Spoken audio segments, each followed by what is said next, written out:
your players, your readers are much smarter than we usually give them credit for, right? They're much more imaginative than we usually give them credit for.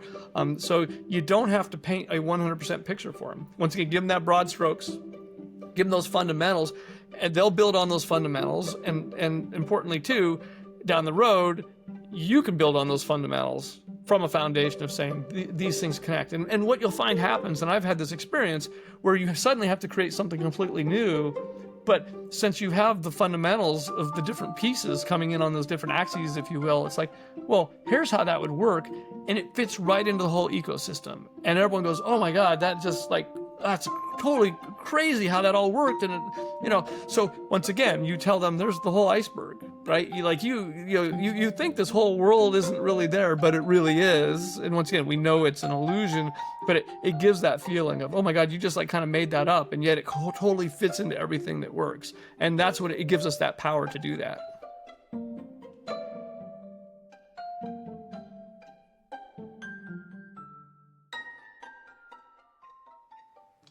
All right, Randak, welcome back. Good to be here. Round two, as they say. Yeah, I usually don't make it through the first round, so I'm feeling good about this. We're going all 10, you We're and going me. all 10. All right, all right. So Yeah, so we're talking about world building today, if that's all right with you, one of your favorite subjects. it is. I And may or may not have some opinions on it, depending on who's asking. good, good. Yeah, hopefully we can all benefit from your opinions and lessons, and because you have a lot of experience, maybe you can kind of tell us about your experience with world building. Yeah, well, I think, let's define world building first. Yeah. World building is the creation of a unique fictional world, Yep. right? And I think one of the things that confuses people about world building is like, I don't want to build a whole universe, right? But the fact of the matter is that you can build a world that consists of one room, right? Like you could make a game that was entirely in a room, or tell a story that's entirely in a room. And the only pieces that we would, from a world building perspective, the only pieces we would need would be those that connected from the outside world, would be those that connected in, right? To that impacted the story in some way. So people have been world building, as long as people have been able to communicate, right? Because we've always used communication to teach not only technical knowledge, but culture, morals. And so we make up stories about worlds that exist, and how they, and they often seem to mirror ours in some way, of course, because they have to be close enough for us to understand. So I think all humans world build. Most people daydream. You're probably building worlds, even if it's just wishing to get a promotion, or something. So yeah, I've been world building forever. I love creating something that did not exist and being able to control the elements of that. I love the challenge. It's almost like a puzzle, because you want all the pieces to make sense, right? And that do these things add up together, or are they just a bunch of things thrown on a page, or in a piece of software that just make no sense? And so for me, the pulling in, and once again, not all these elements are necessary, but pulling in the elements of language and culture and religion, how do people navigate, and that's not just random. We are products of our environment. So the circumstances we find ourselves in, the opportunities we have, the antagonistic forces against us, all those things shape us. And so, how do we coalesce that into a world that at least feels coherent and feels believable? And I think that's, at the end of the day, we talked a little last time with some of the things about, for instance, that suspension of disbelief, right? There's certain things we can get away with, that they're cool rather than necessarily fully connected in. But where do we spend that as far as making a world that's cool yet feels like it's real, like it feels like it could really exist? Yeah, yeah, I agree that we all, for starters, we all world build all the time. It's like one of the most unique human abilities is just like constantly world building. That's an interesting point to remember in all this, and to integrate that into the game is kind of the art of taking the player's world building and participating with it, and creating a system somehow that makes people want to participate with it. Is that kind of what you're saying? Yeah, well, and the other thing is, from a perspective, I mean, the thing I always say about world building is you're more powerful than a god, right? Because most gods have limitations. If we look at the mythology of humans over time, whether it's the Greek gods or the Roman gods, or the Indian gods or Native American gods, they had limitations, right? They're trying to get over on each other. They're trying to get something. As the world builder, we can do anything, but we're also responsible for in a way for everything. And one of the things that I like to do with world building is people are very imaginative. So if you'll give them a framework to build upon, they'll fill in the gaps, right? Because there's no way you could build, even if you were building a single room, world, it's hard to fill in every gap, and you wouldn't really have the time or space or want to, give every single tiny detail. So the trick is to build those pillars, if you will, right? To build those foundational elements where then your readers, your gamers are gonna like create these amazing things, that you didn't even think of, and start to fill in the world for you.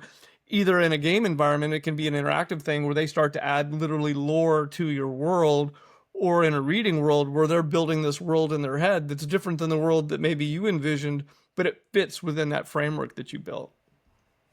Yeah. Do you actively try to create those spaces that like if there's something familiar to a player, you actively try to create a space where they'll bring that familiar thing in?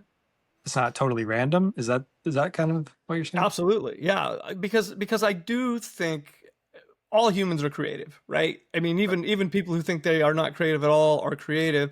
And so I do think giving them that space is awesome, but it also leverages your time, right? Because once again, I mean, let's not think of the room example because that's much more rare, but let's think of a gaming world, right? Even if that's just a city, which is a city is a very large entity, are you really going to fill out every labor position and every political position and every service position? I mean, there's no way. You wouldn't want to do that. It wouldn't be fit for purpose anyway.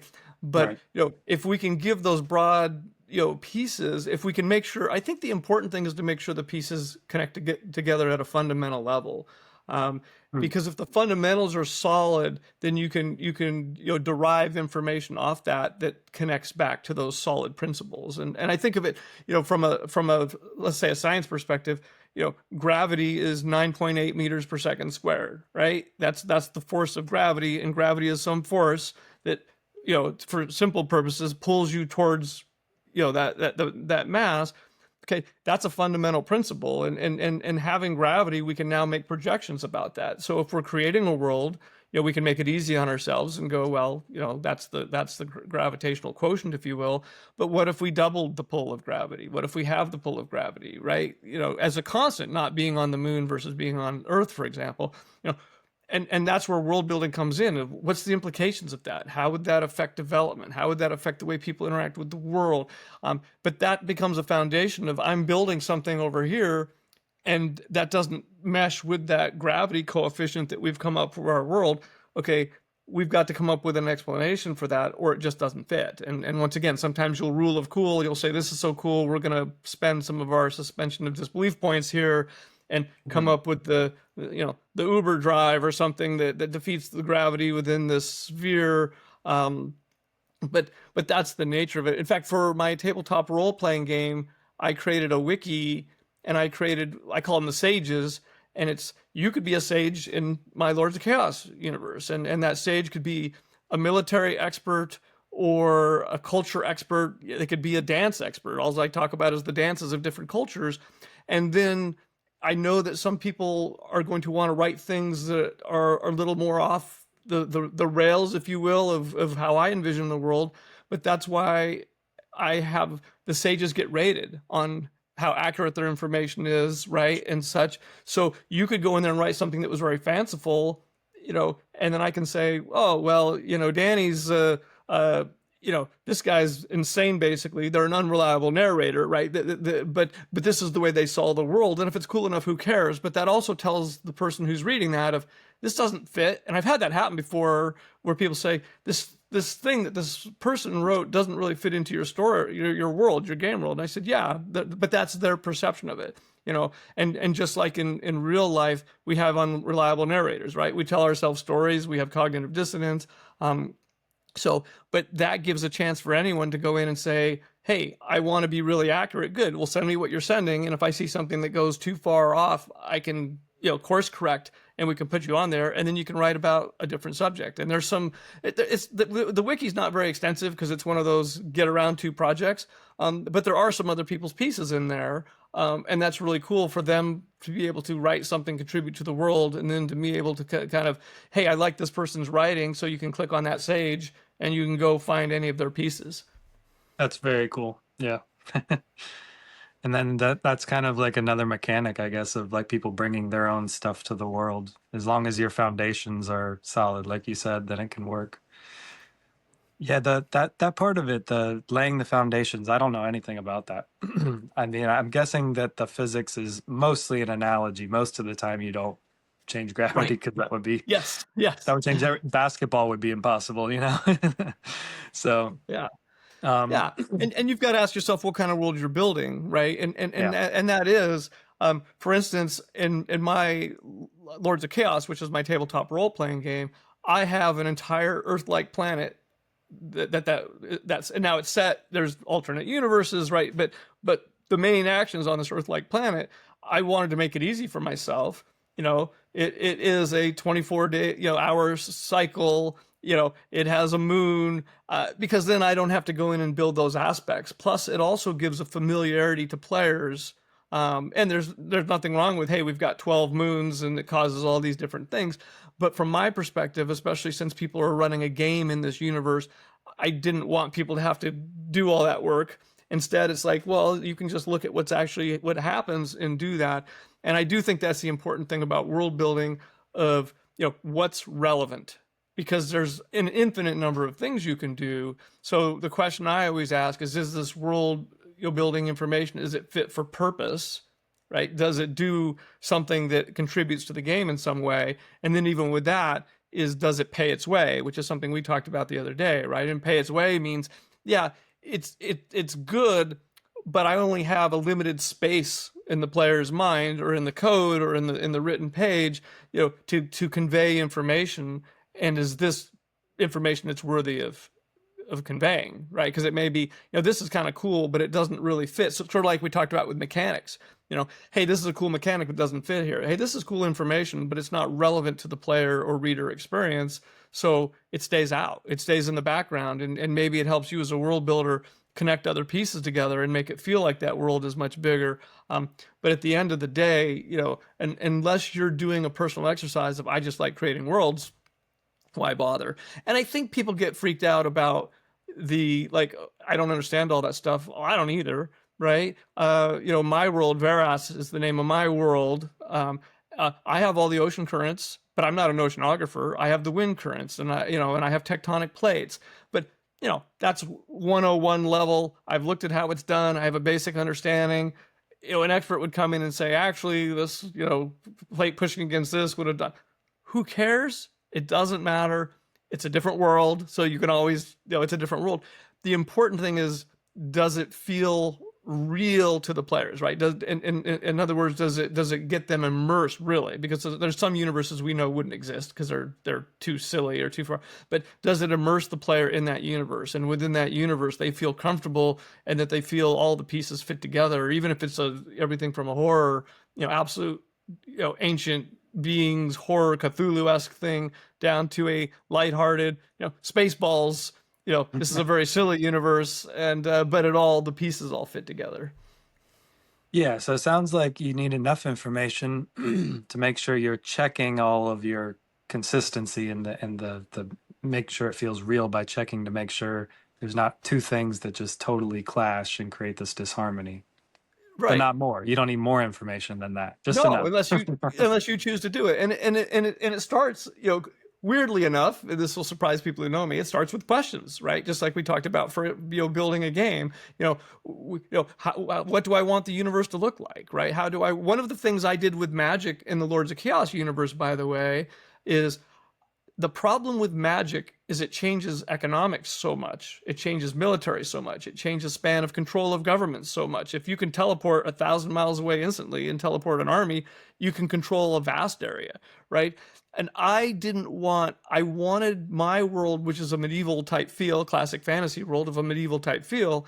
I didn't want my world to be impacted by that as extensively. So for example, in the classic Dungeons and Dragons game, there's the continual light spell. So a low level wizard casts continual light, lasts forever, and you wander around with this continual light. It's handy if you're underground. But think about that from an economics perspective. Why would you have torches? Right? Yeah. Why would a city put torches out? Because you would just have a low level wizard make these continual lights. So I made magic. It's still impermanent that you can enchant it, but it's a lot of work. There's other. So how does healing affect people? It doesn't. How does resurrection affect things? If I manage to finally assassinate the evil king, and his wizard just resurrects him the next day, well, okay, assassination's not very important against powerful people because you can't really kill them. So you have to start asking questions of, once again, what you want your experience to be for your players or your readers, and how do you make that work within the world that you've built. And then we get into kind of the iceberg theory of world building. And the iceberg theory of world building is an iceberg, you only see the top, say, 10% of the iceberg, right? 90% of the iceberg is below the water. So the players, the readers aren't seeing what's below the water. You're showing them 10%, and then you're implying that other 90% is there, right? Yeah. So hey, there's a whole world, you can't see it because it's below the water, and making it feel like it's there. And then I do something I call pillars, which is sometimes I'll build a pillar underwater. I'll take a specific topic and kind of go deep with it, right? And kind of build out a bunch of it. And then I'll do the Wizard of Oz thing. I'm gonna pull back the curtain because we all know it's an illusion, right? There's no one who really believes that you have this whole world built. Like, I'm going to pull back the curtain and show you below the water here, right? To mix analogies, right? I pull back the curtain and like, oh my God, this iceberg does go all the way down to the bottom of the iceberg, right? So you give the player that I'm going to do you the thing. I'm going to show you how the illusion works. Oh my God, it's not an illusion. I mean, this is actually a whole iceberg here. And once again, everyone knows what it really is. But just like all magic tricks, you can appreciate, if it works, it works. I mean, yeah, the skills that magicians have seem superhuman sometimes. Just the Yes, ability to do yes. the things they do. and Yeah. they have a mastery of, and this is, I think, once again, for mechanics, for world building, is understanding the rules, understanding how it works, understanding how humans perceive things, and not following the rules over a cliff as always. But if you understand the rules, you know when you can break them and when not. But just like the illusionist, and this is tough for me, actually, by the way, watching magicians or illusionists, because when they start going like this, I start watching other places because I know what they're doing, right? I'm looking at the hand. So I'm going, oh, wait, I just saw him palm a little red ball in his other hand while he was making all this noise over here. So once you kind of understand how that works, and the way my brain works is like, okay, I know I'm being distracted. So now I'm looking for the reason I'm being distracted. Well, the good enough ones, you can't see anything, right? Like, even if I'm looking for the trick, I'm looking for them palming the red ball, I'm not going to see it because they're so good. And that's what we want to do as world builders, is we want to make this world feel so immersive and so real that even if someone's looking at it through that skeptical eye and saying, this is just made up stuff, they don't care, first of all, and they can't see it, right? They can't see they can't see those gaps. The whole thing feels real. And one of the advantages we have in world building is that, just like in the real world, we don't understand everything, right? So it's not like we see something and go, hey, this weird phenomenon happened, and it can easily be explained by science. It's like, hey, there are weird anomalies. What's dark matter and dark energy, to go back to a physics example. And now we'll freak people out about world building with physics. You don't need to know physics. But, dark matter and dark energy are something we've made up because it makes physics formulas work, right? But the fact is, everything still connects. And so you could have that equivalent of, we've got this dark energy and dark matter, and we don't understand it. And that's even from a world building perspective where that can be acknowledged. So sometimes if you're throwing in that rule of cool, we need this dark energy to make this whole world come together, maybe that's where someone in game or in the lore like acknowledges of, like, our top scientists, our top mages, our top whatever, they don't understand what this is. and they're exploring it, and maybe that's part of the story, maybe that's not. And so if it's not part of the story, this gets into that fit for purpose again. It's important to maybe throw that out there, but then don't go 16 levels deep into it because it's not relevant to the story, other than to acknowledge that this is something that makes the story work. It's not that's foundational, but we don't need to understand it because no one really does. Yeah, yeah. I mean, mystery is obviously a huge driver of like motivating people to do things, whether or not in real life or in a game, just wanting to know that next thing. And so having some consistent mystery is feels Right. natural for sure. And Yeah. and one of the best ways to create mystery, by the way, is to have a consistent world. I do this all the time running my Lords of Chaos, my role-playing game, and running games. If the universe is consistent and then something happens that isn't consistent, everyone takes notice all of a sudden. And Hmm. that's where the mystery arises, right? If Hmm. if everything's random that happens every day, and all of a sudden something else random happens, right? This is just part of a normal day. Some random event is happening. If things are fairly consistent and all of a sudden this weird thing happens, all of a sudden everyone goes, wait a minute, that's weird. And then they're exploring it, and that's what you want. And maybe some god is sending them a message, or some dark, infernal creature, or an alien race, if it's a science fiction thing, is done something. So those create those opportunities, and it's about creating opportunities for yourself. Of You've set your players up almost, right? So it's a setup and then a payoff. You've set them up with this consistency, which, yeah, has some rough edges here and there. There's this consistency, and then there's something that just stands out. So you walk into that room, and yeah, 99% of that room looks normal, and then here's this one really weird thing. And then, now if they're role player gamers, they'll pay attention to the, we're going to examine the desk, for 20 minutes instead of the actual weird thing. A different topic. But, in theory, it's like, hey, here's this crazy thing over here, that's gotten our attention. What is it? So now that curiosity is aroused, and that's what we want, right? We want our players, our readers, hey, what happens next? What happens? I mean, they should constantly be asking the question of what happens next. I want to know what happens next. I want to do the next thing and see what happens next. Yeah. If I could diverge a little bit in our conversation, I would love to give you a failure of game design, or not game design, world building, and see what you think of it. I don't know if you're Sure, I love it. familiar with The Last Jedi. Um, but for anybody who doesn't know the whole thing, I'm specifically talking about the hyperspace destroyer thing. So hyperspace is this idea, a hyperdrive is this idea that you can go across the galaxy really fast. It was in the very beginning of Star Wars. It's been in every Star Wars movie and show pretty much. And the director of The Last Jedi decided, I'm going to change everyone's perception of that. And he thought this was like the coolest idea ever, I guess. And it was visually very cool. But he totally broke the whole combat system in Star Wars by saying all you need is a hyperdrive and you can destroy the largest ships in the galaxy. And hyperdrives are a dime a dozen. They have them on little ships. So I'd love to hear your analysis of this. Oh, yeah, I'd love to, because yeah, like I went to the store and bought this flash drive which contains a hyperdrive, and now I put it on a ship. I think Star Wars, and it's important to remember the context of Star Wars. Is Star Wars has never been a science fiction story, right? Mm, It is a space opera. right. So, it's not supposed to be science fiction. However, even within that, we should have a consistent universe. And I think Star Wars is the perfect example of, Lucas creating, the first movie, now the sequels, prequels, but literally the first movie that came out in the 70s, which, by the way, I'm old enough that I went to when it first came out, sat in that movie, Wow. was totally blown away, and pretended, lightsaber dueled my friend the whole way walking home from that movie, right? Like, So people jealous. probably, God knows what they thought. Well, they probably knew me, so they probably didn't think anything different. But you had this incredible universe, right? You've got Luke and Darth Vader and Star Wars. And the second movie, so my opinion, people have others, Empire Strikes Back, good movie, really good movie. Third movie, good, and then started to go off at the rails at the end. And I don't think there's been a good one since. I know Rogue One, I think I watched that, but they are a perfect example of horrible writing, horrible world building once again after the first world building for what it was, which was the space opera.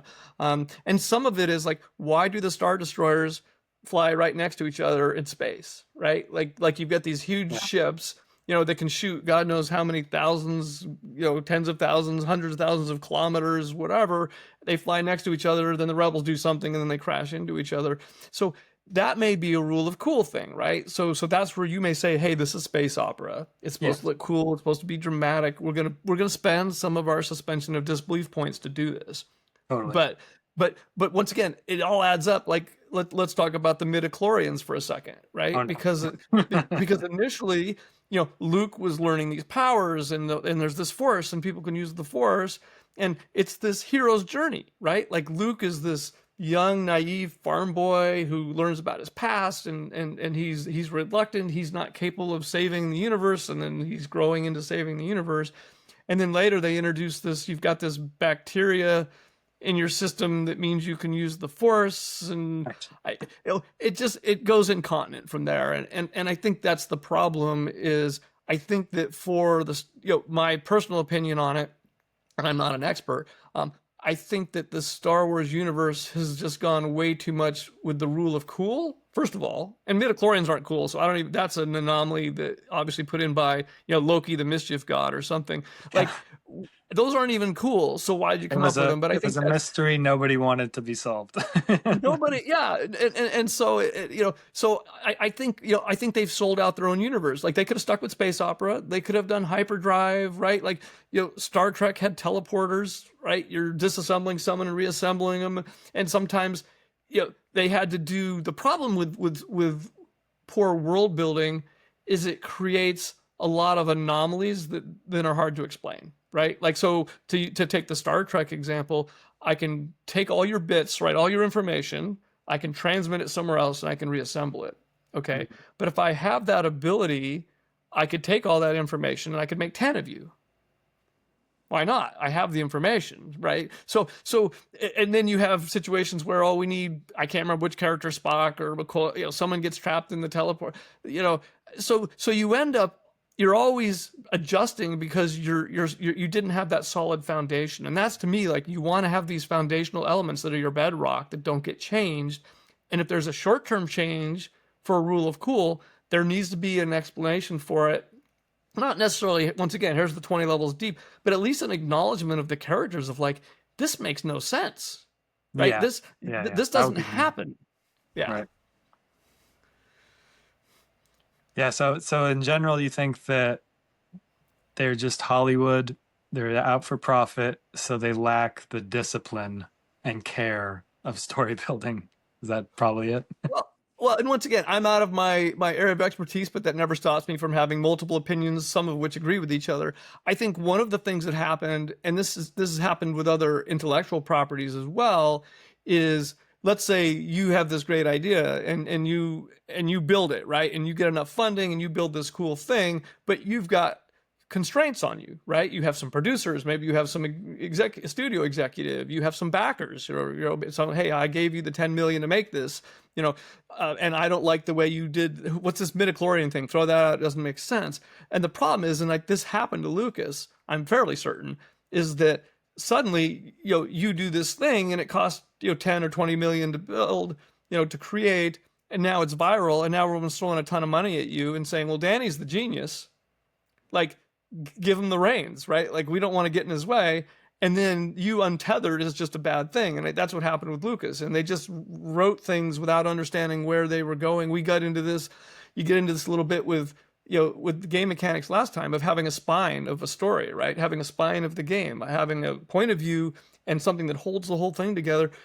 The Star Wars stories stopped having a spine long ago, other than selling merchandise and cool things. And we can call it, some people say capitalism, but now we're describing symptoms, rather than the cause. And I just think the cause is there hasn't been a discipline, and you get that sometimes because like a new director comes in or a new writer comes in and says, this is the direction I want to do things.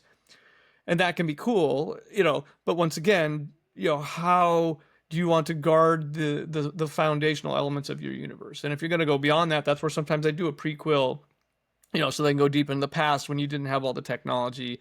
Or in some sci-fi, hey, we've got this alternate universe, and so suddenly we're in an alternate universe and nothing works the same way. And so once again, you're at least putting an in story or in-game explanation of this is why everything's weird and different, and now we go back and we're not fighting our evil devils anymore. We're back in our normal universe.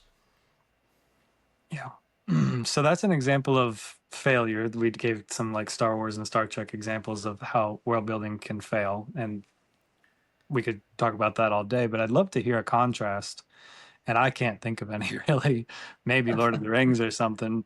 What's a really good world building that people would recognize so they can kind of use it as a reference, you think? Yeah, I do think Lord of the Rings is good. If you've ever tried to read the Silmarillion, you can see Little the bit. depth of his. Yeah, well, I couldn't get through it, and I like reading that kind of stuff, right? So Oh it's the wow. same thing because it's so and so beget so and so beget so and so beget so and so, and it gets to the point of once again, is this fit for purpose? Is this construct? But I think Right. that Tolkien liked the process, right? And was I like world building, so for me, I can write my own world as long as no one's going to see it, and I can put in all kinds of stuff that would be boring to 99% of human beings. But then that's pulling those elements out. So I think that's the thing is, what are you writing for? And I think the problem these days with media, and it's music, it's movies, it's is everyone's churning out formulaic stuff, right? We're at a stage in society, not only in the United States, but across a lot of the world. It's for certainly the Western world. If no one's taking risk, and this happens, this isn't like the first time this has happened, and so you churn out formulaic stuff until some genius breaks the mold and does something that's different but good enough. And so I'm trying to think of there was a great science fiction. So this is the problem. Getting 6,000 pieces of information in your head. There was a great science fiction TV series that the writer had the vision from start to finish. So it wasn't one of those we had season one done and then we write it and then we get writers for season two who do something.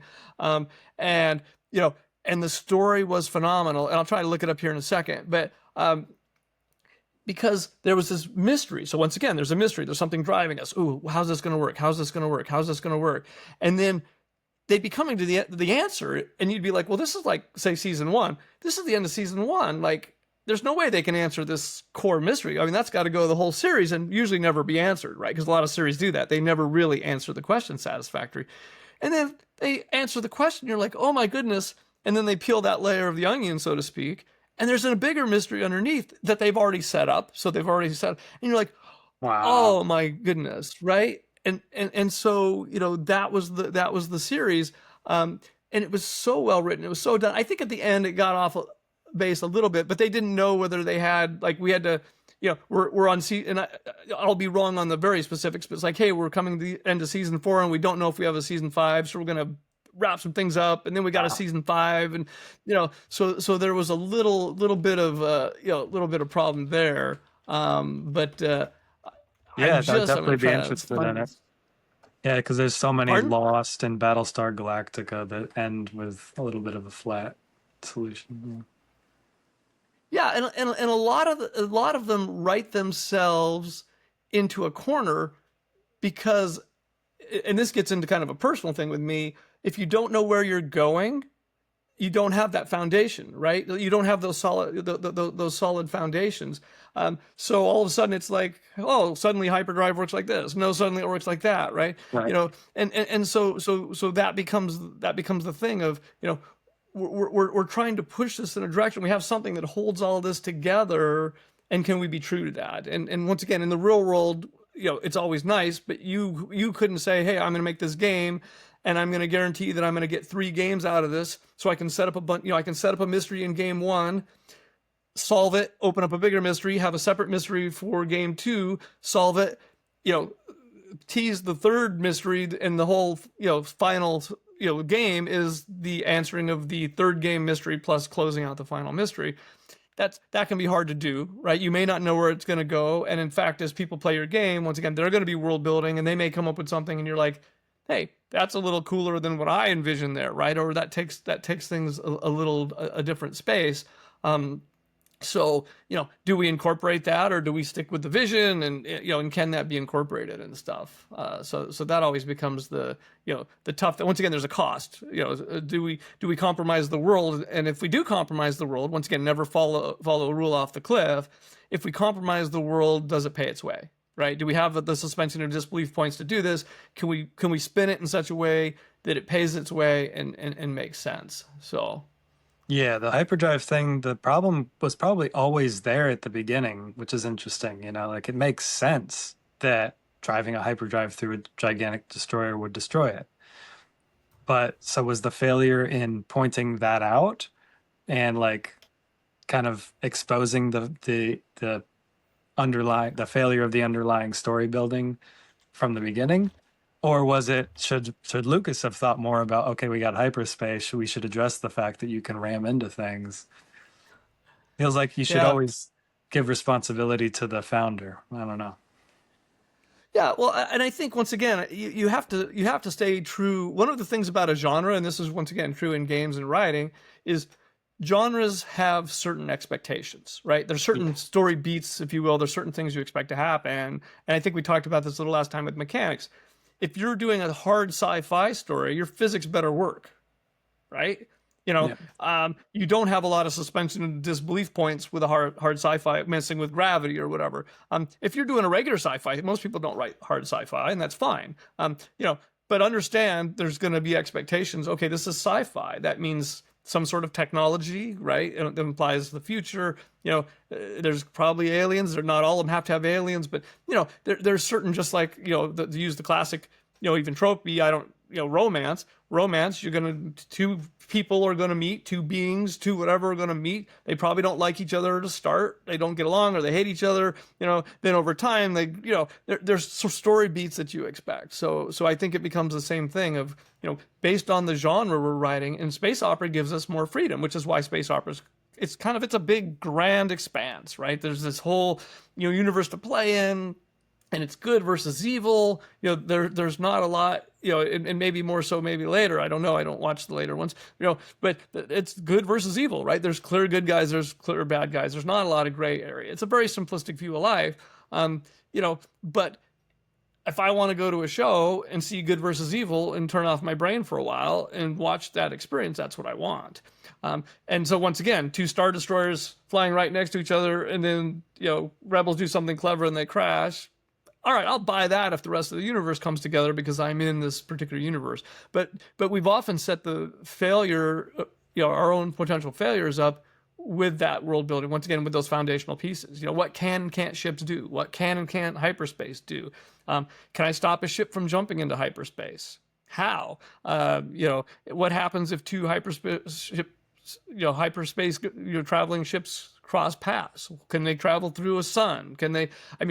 I would sit down, just like we talked about with my magic system last time. I would, before even doing anything, okay, I know that I want some kind of travel, right? Because otherwise we're going to spend 600 years moving to a system. So I want something that lets me move around the universe quickly. How quickly is that? Because that, from a world building perspective, again, that affects things.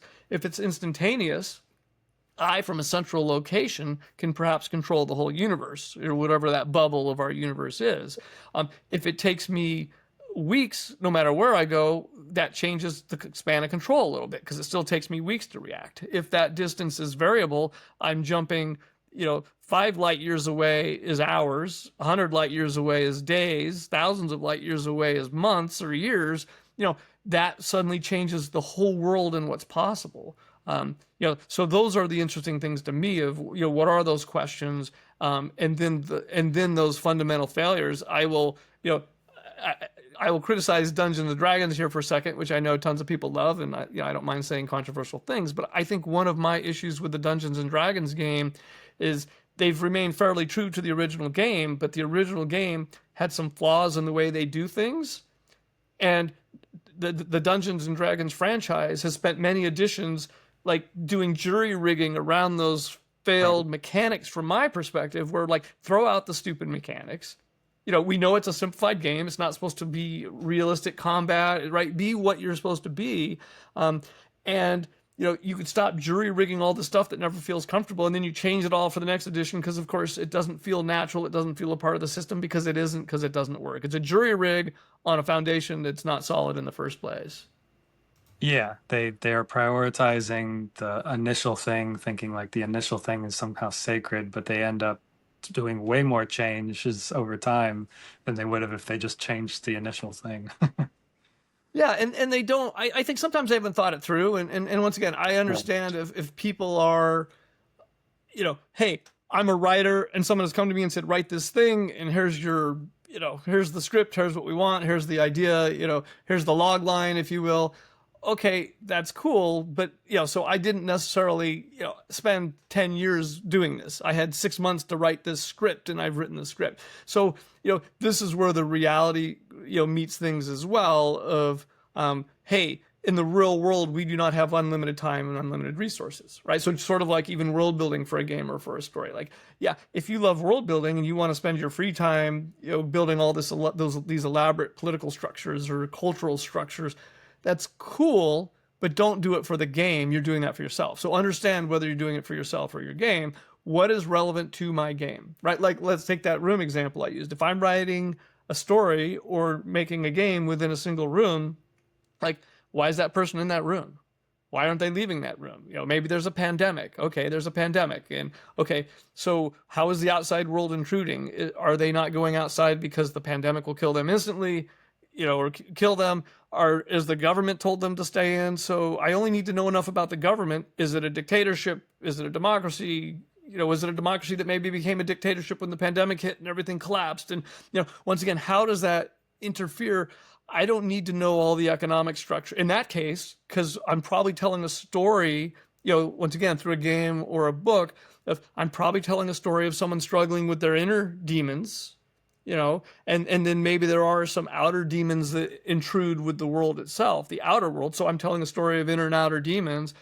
So the only outside world stuff that's relevant is those outer demons. How is that outside world impacting me in my room of the reason I'm being here or can't leave, or affecting affecting the actions that I'm taking? Yeah. Yeah, it's complicated. I mean, I'm going to try to summarize it a little here, to my understanding, to see if I've gotten it all or any of it. So the foundations are extremely important, and the foundations should allow room for the player to bring in their own understandings, and that could include genre assumptions and stuff like that. And then when the world builds on top of that, those foundations, the way you make sure that you don't get these disharmonies, because everything probably seems perfect at the beginning. You made all these rules, you had all these amazing ideas, it all seems super cool, the rule of cool, but you haven't played it all out yet. So you don't know if those foundations are good. So you need to take the time and ask a bunch of questions about those foundations so that you don't have to rewrite those foundations later after you've built a bunch of your world.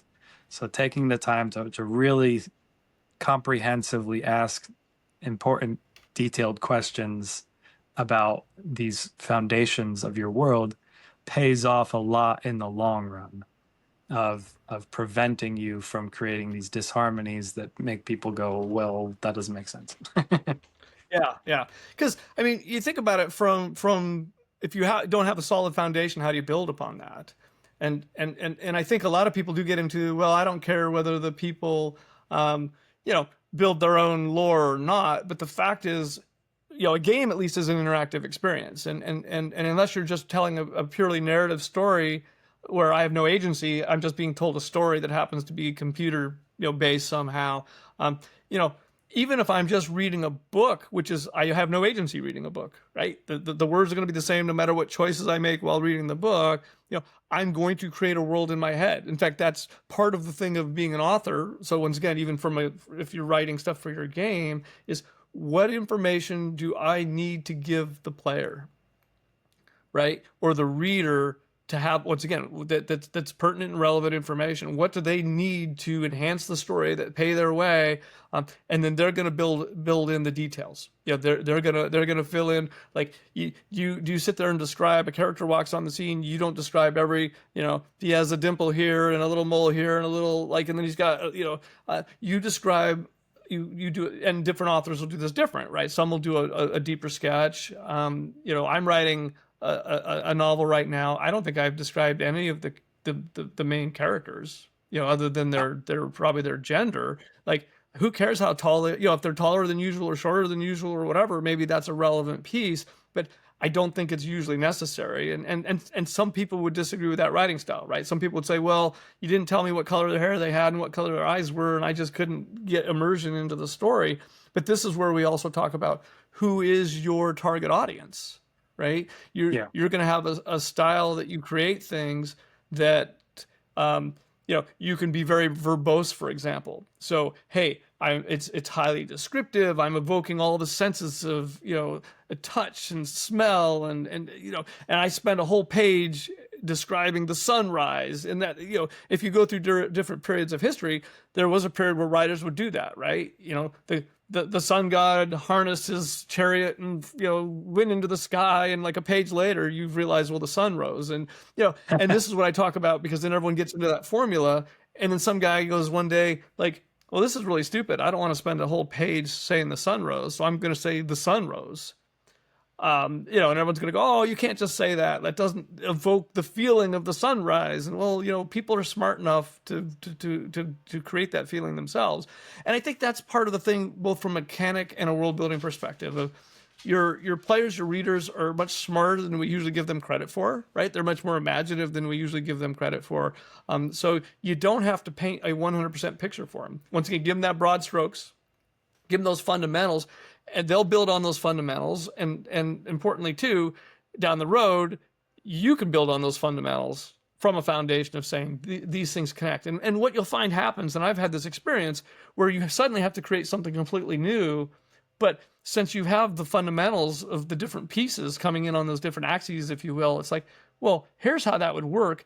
And it fits right into the whole ecosystem. And everyone goes, oh my God, that just like, that's totally crazy how that all worked. And so once again, you tell them there's the whole iceberg, right? You think this whole world isn't really there, but it really is. And once again, we know it's an illusion, but it gives that feeling of, oh my God, you just like kind of made that up, and yet it totally fits into everything that works. And that's what it gives us, that power to do that.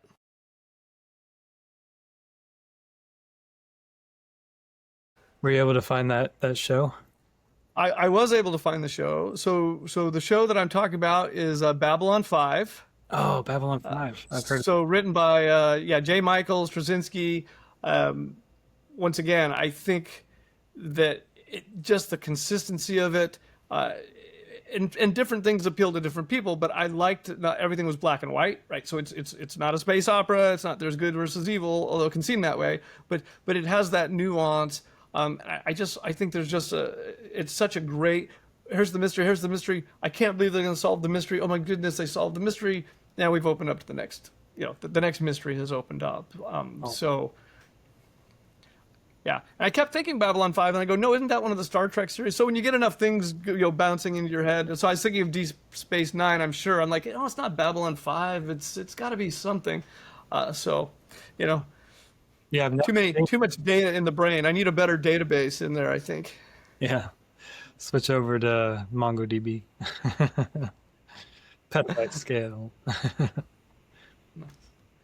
Cool. Well, yeah, if you want to summarize too, to kind of give people kind of the takeaway for this, because I think it's just to kind of say the purpose of all this.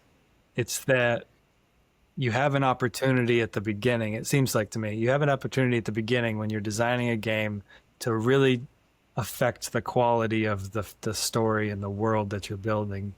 And we're trying to convey that that's like really important. Don't just kind of skip past that part or do a Star Wars. Yes.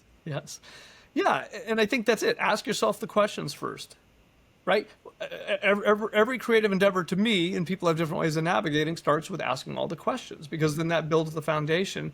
And the fact is, you may come up with a better answer to a question later, but there's a lot less damage to that than I had these 20 questions that I answered, and I'm ripping out one of them, and I'm changing 5% to use if it's a straight example, like, as opposed to ripping out 95% of it because I just made up everything from the start. And so I think, but once again, the world building is a tool. The world building is not the answer.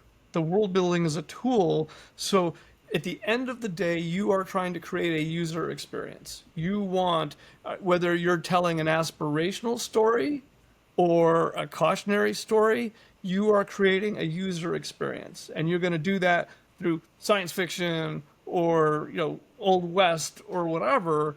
But does the world building support that? And that becomes the thing, even once again, you've built the solid foundation.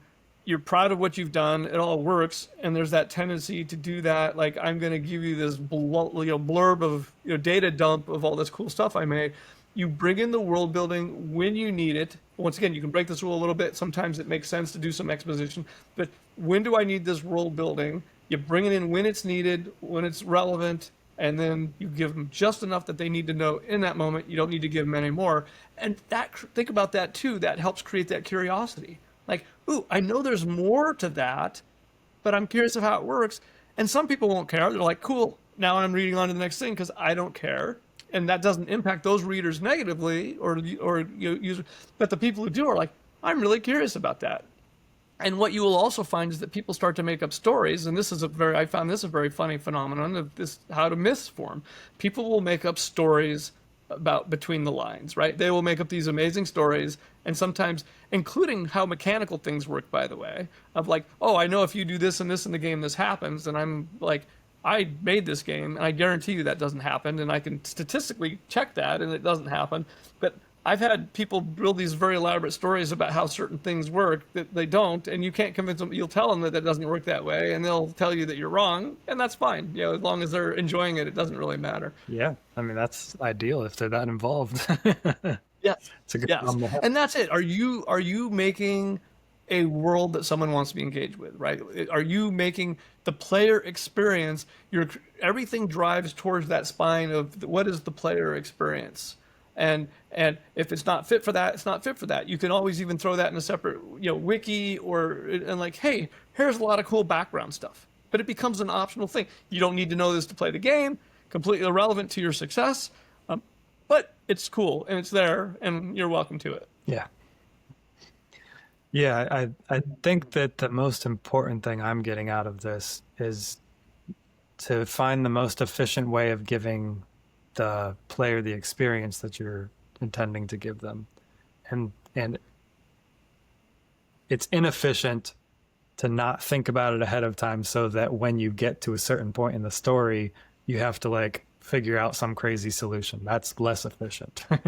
Right, which then ruins the experience. In Star Wars is Exhibit A, right? Like I won't watch those movies anymore because they're just so bad. Like, and I'm sad because I love the original Star Wars. You obviously are a fan, yeah. Yeah. So like, please bring me back the good writing, and so that's we want to support. We want to support that experience, and why not? And once again, we talked about this even from mechanical, like a mediocre experience. No one wants a mediocre experience.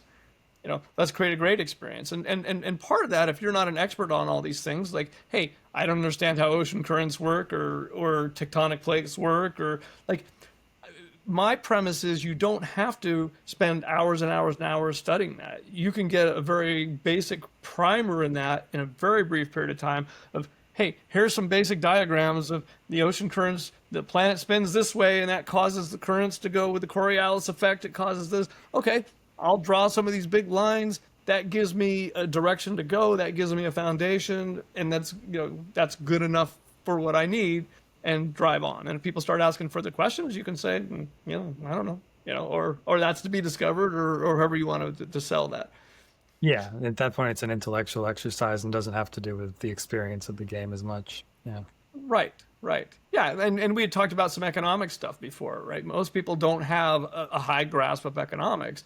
But if we understand the basics of economics, which is supply and demand, and that people are going to, you know, maximize, it's called maximize utility. I'm going to get into technical, but you know, I'm going to, where's my incentives? Because that's usually how I figure out a system, even for world building. What's the incentives? If you incentivize me to be a miner, then I'm going to maybe be a miner, or more people are going to be inclined towards that. If you incentivize me to not do that, then you're going to have a hard time getting them. So just a little basic primer on economics for how people, you know, maximize their utility, which they truly don't, because then emotions get involved. But even Yeah. I understand the basics of, you know, the logical thing to do. Now, how do these emotional things or cultural things or social things, how do they come in and affect that? But now I've built the foundation. I've built the foundation of incentives, and now distortions of that can be explained through other things like emotional reactions or cultural reactions or things.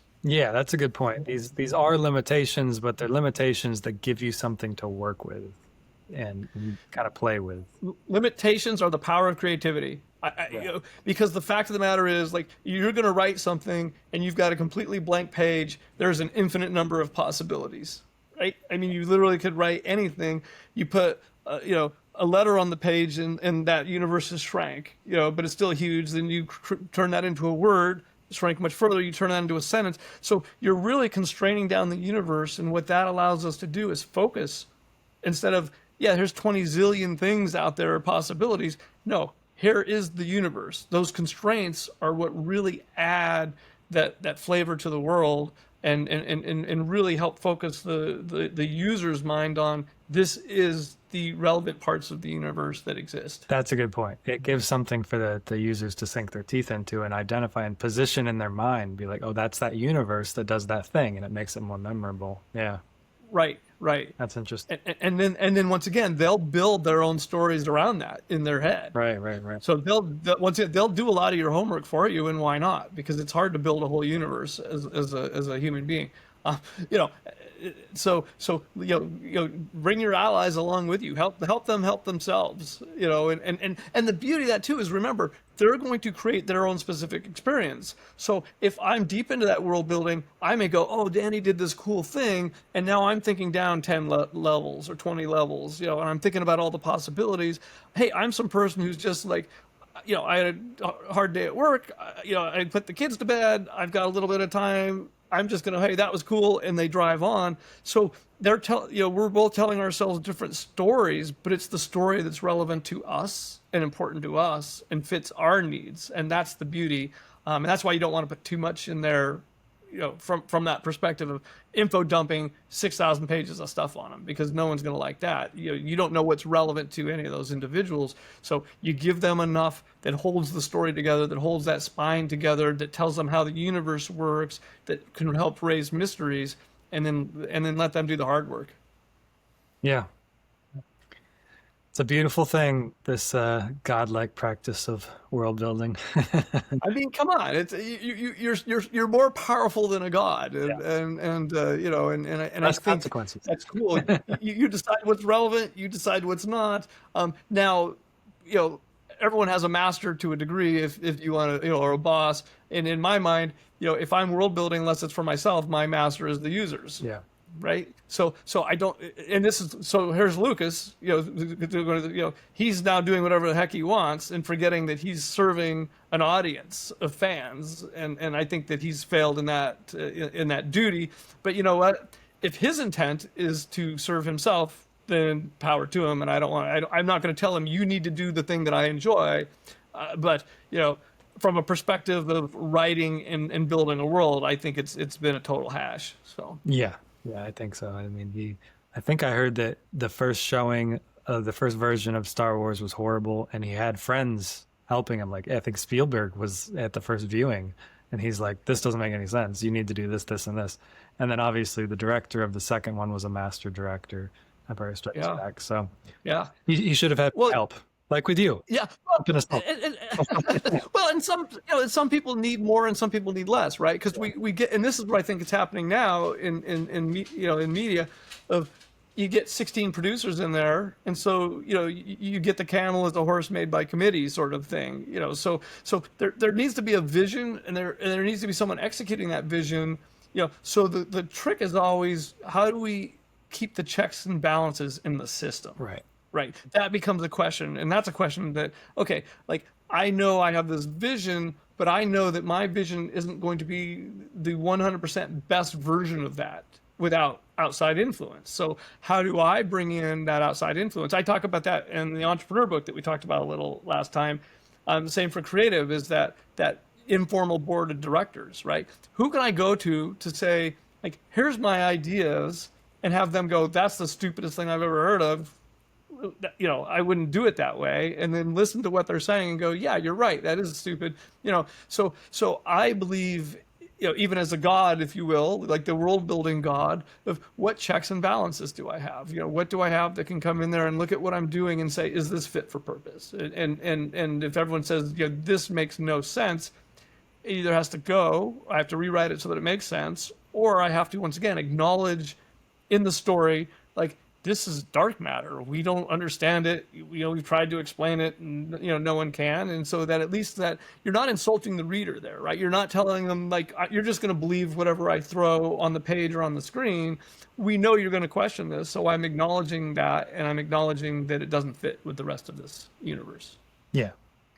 Yeah, either way, you have to do the work. The person with the vision has to do the work of world building. They can get help in like identifying some weak points of the world, but at the end of the day, they need to do the work to ask. You need to. And I think it's just like with authors, once again, there's discovery writers who they just, like, I have a character in a situation and they just start writing, or something similar to that. There's outliners, and they're like, here's what happens in scene 1, here's what happens in the final scene. I definitely am an outliner. It's just my nature. But what I have found with professional writers is that, and there's always exceptions once again, but that even if they were discovery writers when they're young, that most of them say, yeah, as I went along in my career, I leaned at least more, right? I didn't go complete outline necessarily, but I leaned towards having an outline, or at least I knew where the end point was, right? I knew the spine of the story, and now you can discovery write all around that. So I think it's the same with mechanics. I think it's the same with world building. You got to understand where you're at, where you're going, and then just build all those systems. And if you come up with cool things around that, that's awesome. How do you incorporate that? Do I have to rip something out? Do I put something back in? How do I, if the game hasn't released yet, it doesn't matter. But if the game's released, how do we manage that? Yep. Well, we are over an hour, and I feel like we could keep going, so we're gonna have to stop. Yep, not a problem. So yeah. Thank you so much. Yeah, always cool talking about stuff. So yeah, I want to do definitely a round 3, maybe even talk about the way AI might change world building to a degree, because you use a little bit of AI and I'm using a ton of it in my game. So right. I think people are curious about that enough to. Yeah, well, and it's an amazing tool. I think people are saying, oh, AI is evil and it's going to destroy creatives. I'm like, I was talking with my wife about this last night, by the way, of, even if I could have AI write the perfect book for me to publish, I don't want that. That to me, it's not about publishing the book. It's about me creating something that I can publish. And yes, if I was trying to make a living and I could push a button and churn out something that people would pay me a lot of money for, and it paid the rent and the bills and put the kids through college or whatever, I'm not saying I wouldn't do that, but I wouldn't consider that a creative process. That's, I get up at... If you say it's AI, there's nothing morally bad about that, Right. I get up at 9 o'clock, I start pushing the AI button, I process it, I plug it in, and then I at the end of the day, I close it down, and then I go write my real stories that are for me or whatever. But yeah, I think appreciating AI for the tool and its strengths and weaknesses, it's an amazing tool. It's only going to get better, which is cool. So kind of learning how to use it now is not a bad thing. And I even like it, for, hey, I need some names for this thing. Let's do some names, while I'm writing, and not necessarily while writing, but after, like, insert name here.